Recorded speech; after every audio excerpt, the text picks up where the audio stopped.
On a quiet street corner, a proud black woman walks with confidence, her emerald necklace catching the sun. But that beauty attracts the wrong kind of attention. In seconds, a police officer singles her out, accuses her of theft, no questions, no evidence, no chance to explain. The cold snap of handcuffs follows and she's hauled off like a criminal. But what he doesn't realize is he's just made the biggest mistake of his career.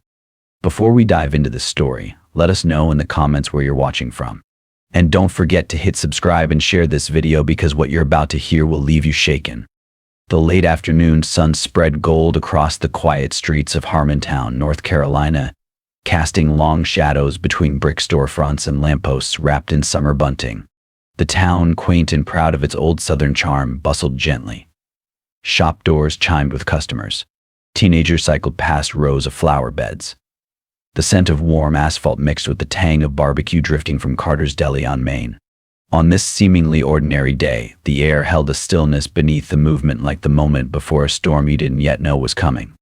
Elora James moved with graceful certainty, her heels clicking on the sidewalk like punctuation marks to a sentence she had written herself. Tall, confident, with dark skin that glowed beneath the sun, she wore a crisp, sleeveless cream blouse tucked into tailored slacks. Around her neck rested a silver chain, elegant but subtle until it caught the light and revealed a single emerald stone, rich and green as forest glass.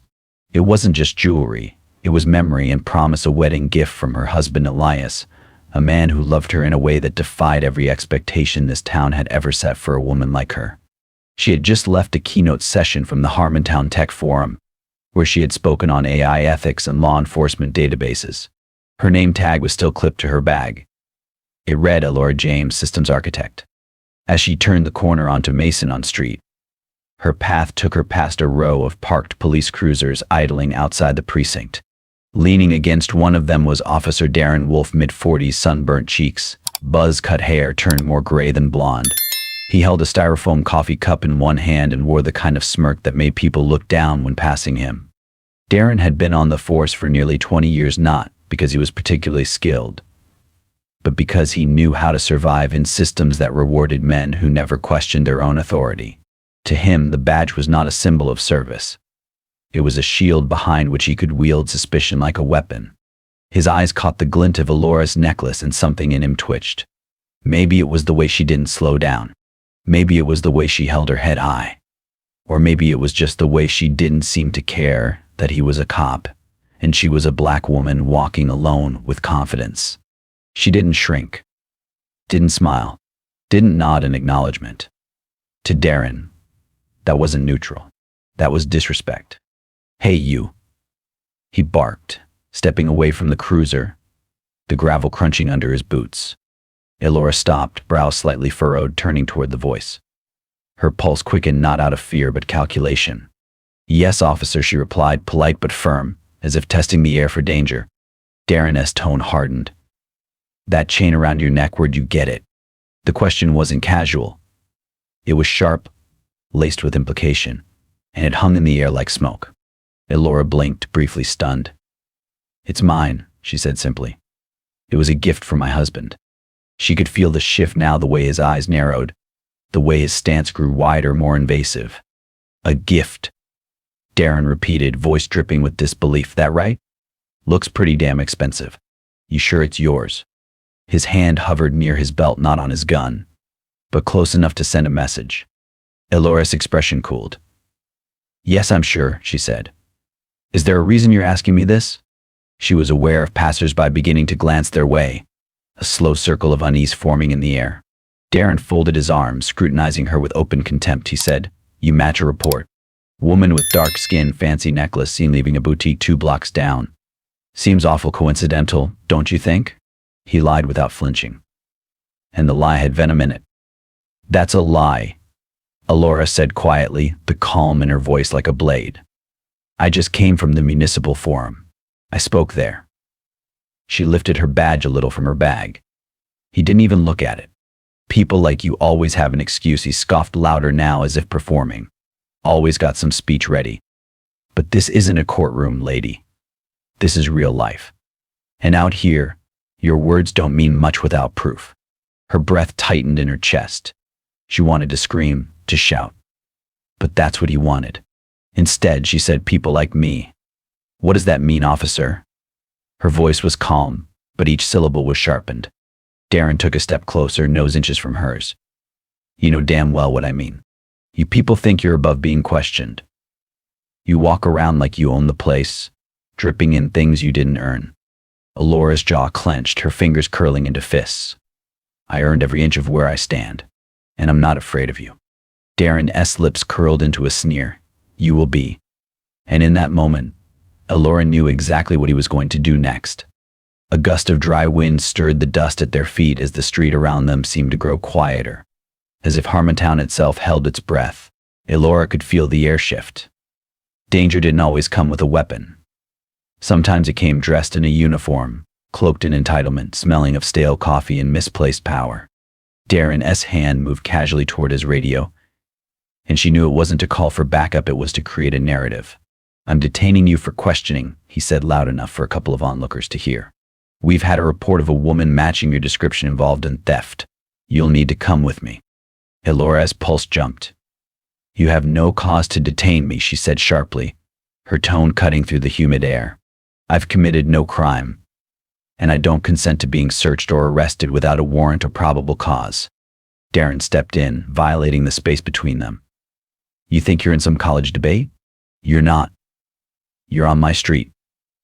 And if I say you're suspicious, that's all the reason I need.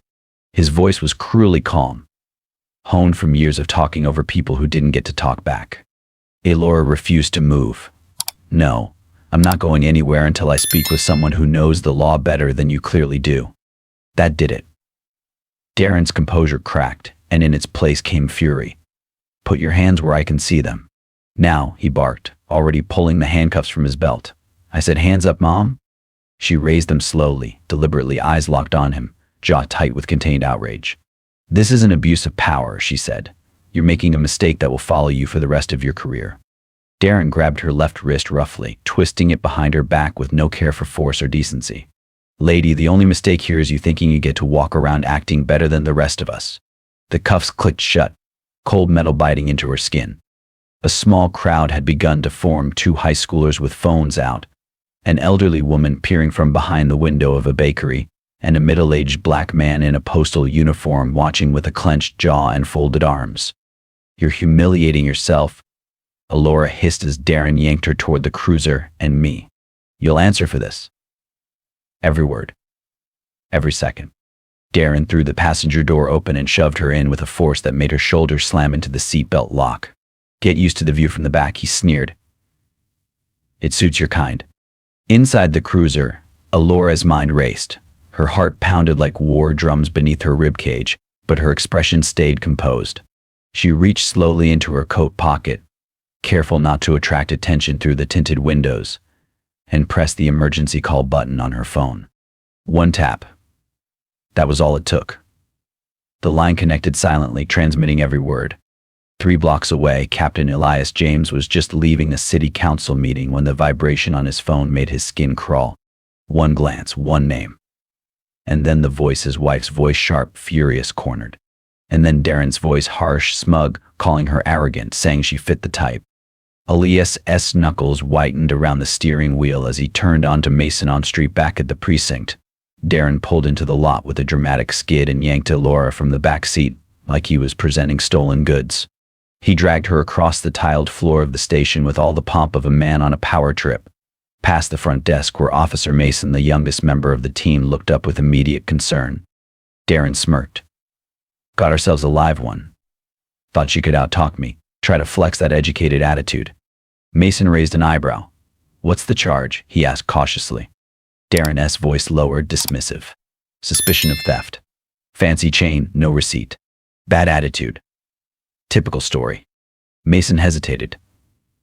Did she resist? Say anything threatening? Darren scoffed. She resisted by opening her damn mouth. Acting like she's smarter than me. She didn't even flinch when I stepped up. Stood there like I was beneath her. In the holding cell, Alora sat with her hands folded in her lap, back straight, expression unreadable. Her wrists throbbed and a trickle of sweat slid down her temple, but she refused to let it show. She could hear Darren outside the cell boasting, degrading like a man drunk on his own reflection. And she knew Elias had heard everything. She could feel it like a storm pressing against the horizon. Darren leaned back against a desk, still talking. This town's got too many folks forgetting who runs it. I see them walking around like they own the damn place. But not on my shift. I don't care who she knows, she'll learn her place like the rest of them. Mason shifted uncomfortably. You sure this is clean, Darren? This isn't going to blow back? Darren narrowed his eyes. You think I'd throw my badge away over some cocky tech lady with a necklace and an attitude? Please. I've been doing this longer than you've been shaving. The precinct door swung open and Elias walked in. He didn't storm. He didn't yell. He just stepped through the room like gravity bent toward him, eyes like steel, jaw tight enough to break. Darren didn't even see him until the entire room went quiet. And then he turned and his face went white. The door clicked shut behind Elias. And the silence that followed was deafening. Every officer in the room had frozen mid-task, eyes tracking Captain Elias James like a predator entering foreign territory. The air thickened with tension, humid and electric, the kind that clung to skin and squeezed the lungs. Elias's uniform was immaculate, badge gleaming under the fluorescent lights. But it wasn't the uniform that commanded the room, it was his presence. He didn't have to shout. He didn't have to raise a single hand. Authority pulsed off him like heat from an engine. Darren Wolf's smirk disintegrated. His mouth opened, but the words got caught somewhere behind his teeth. He looked like a boy who had been caught with a match in a barn full of hay. Captain, he said, voice strained, too chipper, too late. Didn't know you were coming in today. Elias didn't blink. I wasn't, he said, flat and cutting. But I received a live transmission on my phone from the woman you arrested without cause. My wife. The last word hit the floor like a dropped hammer. Every set of eyes snapped at Darren. Mason's jaw slackened. The sergeant by the desk stopped breathing mid-inhale. Darren paled, his posture faltering. Wife, he stuttered. Wait, you didn't. You didn't what, Officer Wolf? Elias stepped forward slowly, each step measured, deliberate. His voice never left that ice-cold register. Didn't know her name. Didn't bother to ask. Didn't stop long enough to consider that she was walking home from a professional forum, wearing her ID, minding her business until you decided she looked too proud to be innocent. I thought she matched a description, Darren said quickly, sweat beading along his hairline. There was a report. There was no report. Elias snapped, the chill cracking for the first time. I checked dispatch. No thefts reported. No missing persons. No suspicious activity on Mason Street. You made it up. You manufactured a justification for profiling her based on what? The necklace she wore. The color of her skin. Her refusal to cower under your gaze. His eyes burned now, not with rage, but with bitter, focused disappointment. Darren's voice cracked. She got confrontational. She asserted her rights.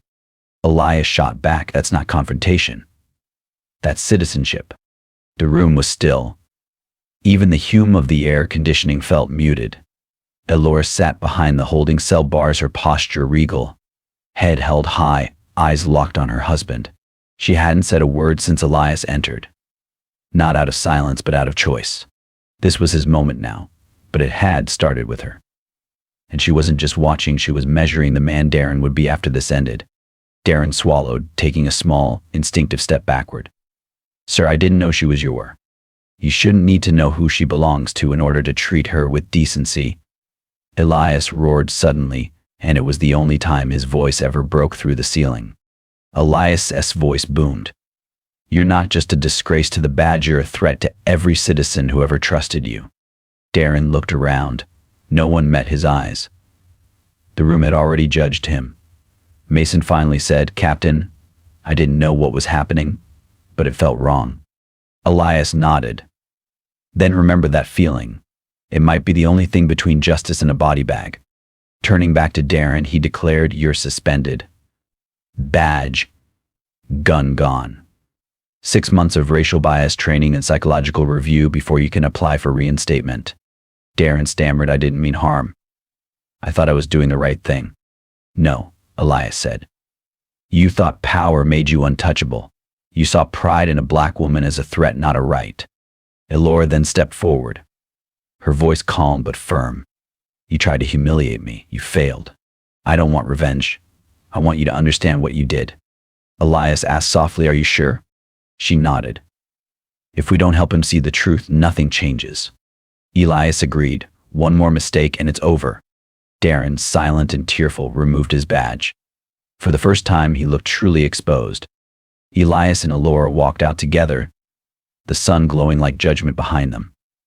A reckoning had begun. The next day, Darren stood outside a gray building, Bias Accountability Program. He walked in, face pale, eyes tired.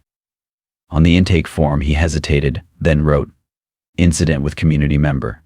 An hour later, he sat in a circle of strangers. His long overdue reckoning had officially begun. Darren sat quietly in a cold, windowless room, surrounded by people who didn't look at him with fear but with exhaustion. One by one, they shared how they'd been stopped, searched, and humiliated. No yelling, just truth. When asked why he was there, Darren admitted, "I saw a proud black woman walking confidently, and I got angry." Dr. Patel replied, "That's where your work begins." Later that night, Darren wrote a letter to the woman he wrongfully arrested. He admitted his bias, his lies, and the moment he realized it wasn't about law, it was about control. He read that letter aloud in group. No applause. No forgiveness. Just a quiet nod from Dr. Patel. That's the first step. Weeks later, Darren handed out flyers on police rights at a local school. When a mother asked if he remembered the fear he caused, he said, "I do now." By fall, Darren returned to the precinct, no badge yet, just a new purpose. Not seeking redemption, but ready to face the consequences and to change. Darren returned, no badge, just remorse. He faced Captain Elias James and said, "I finally understand what I did. I'm not here for redemption. I'm here to make it right." Elias replied, 6 months. No field work, just listen, serve, and earn it. Darren agreed. Weeks passed. He mentored new recruits, listened to community voices, and owned his mistakes. At a precinct event, Alora approached him. "I've heard you're trying," she said. "I am," Darren replied. "Trying isn't enough, but it's a start." He nodded. "Thank you." Later, Elias spoke. "Justice isn't always punishment. Sometimes it's change." Darren didn't smile. He listened. And he kept showing up, not to forget what he did, but to prove it wouldn't happen again. Weeks after the incident, the air in Harmontown hadn't fully settled. Community meetings became more frequent, and voices once dismissed were now being heard. People began asking deeper questions, not just about one officer, but about the system that had allowed him to thrive unchecked for so long. Darren Wolfe, once untouchable in his arrogance, now sat quietly in mandatory training courses on bias and accountability. His face had lost its smugness, his voice quieter, more uncertain. He no longer made excuses, no longer avoided the truth. He was a man finally learning to look inward and confront what he'd done. Meanwhile, Alora continued her work, now with a seat on the town's civilian oversight board. She hadn't chosen the path of revenge. She chose reform, beginning with her own courage and the strength of the man who stood by her side when it mattered most. Elias James was no longer just a captain. He had become a symbol of justice without favoritism, even when it meant holding his own department accountable. Months later, a thank you letter arrived at the precinct. It was from an anonymous woman who had once been stopped and questioned just for walking in the wrong part of town. This time, the officer had simply nodded respectfully and let her pass. In her letter, she wrote, "I don't know what changed, but today, I felt like a person, not a threat." Alora read the letter, folded it carefully, and smiled, not because justice had fully arrived, but because finally it had begun. This story leaves us with a clear message. Justice is not something given, it's something earned through struggle. When one woman chose to stand up for her dignity, she wasn't just defending herself, she became a spark for an entire community. What are your thoughts after hearing this story? Have you ever witnessed something similar? Share your views in the comments below, because conversations like this are where real change begins. As for me, I believe that even though our legal system still has deep flaws, if we hold on to hope and hold each other accountable, then the light of justice will never fade. Note: this story is entirely fictional and created for the purpose of raising awareness. It highlights issues of responsibility, justice, and the importance of treating everyone with respect and dignity. We firmly oppose violence, prejudice, and injustice in all forms. Viewer discretion is advised.